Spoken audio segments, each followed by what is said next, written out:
बहुत समय पहले की बात है। एक हरे भरे जंगल के बीच एक छोटा सा गांव था। इस गांव में एक दयालु शिकारी रमेश अपनी पत्नी और बच्चों के साथ रहता था।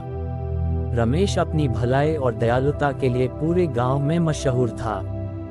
वह हमेशा कोशिश करता था कि किसी भी जीव जंतु को नुकसान न पहुंचाए। उसका मानना था कि हर जीव को जीने का हक है। एक दिन रमेश जंगल में शिकार के लिए गया।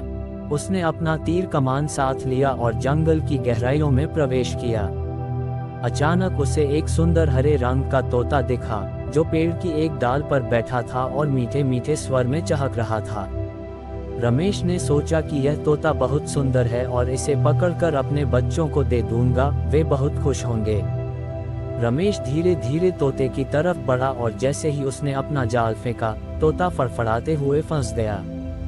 तोता बहुत डर गया और अपनी जान बचाने के लिए जोर जोर से चिल्लाने लगा। उसकी चीखें रमेश के दिल को छू गईं।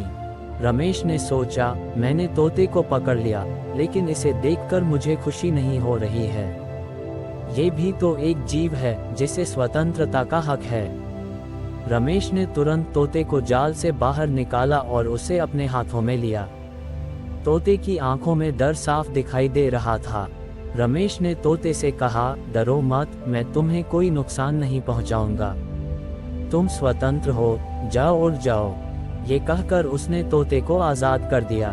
तोता खुशी खुशी उड़ गया और पेड़ की एक ऊंची डाल पर बैठ गया।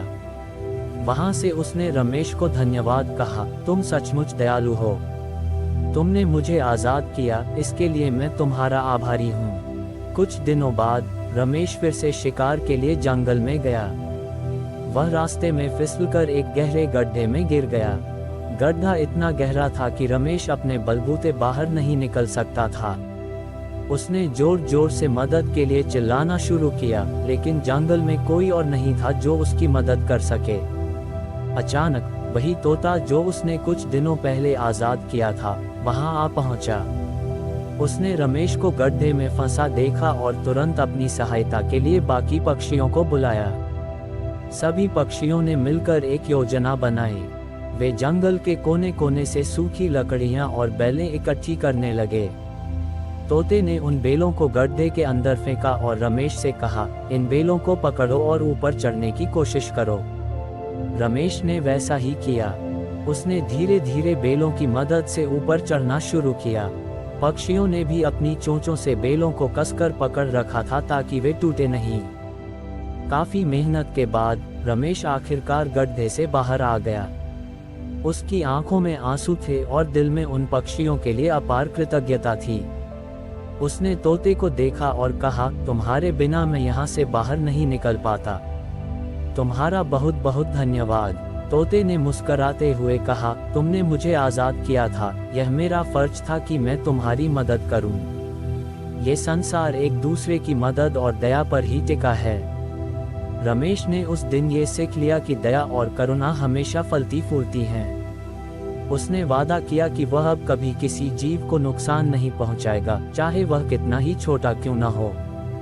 गांव लौटने पर रमेश ने अपनी यह कहानी सबको सुनाई। गांव के लोग भी उसकी दया और तोते की समझदारी की प्रशंसा करने लगे। सभी ने इस कहानी से एक महत्वपूर्ण सीख ली कि दया और करुणा सबसे बड़े गुण हैं और इन्हें हमेशा अपने जीवन में अपनाना चाहिए। इस प्रकार रमेश और उसके गांव के लोग सदैव एक दूसरे की मदद करने और दया का पालन करने लगे, जिससे उनका जीवन और भी सुख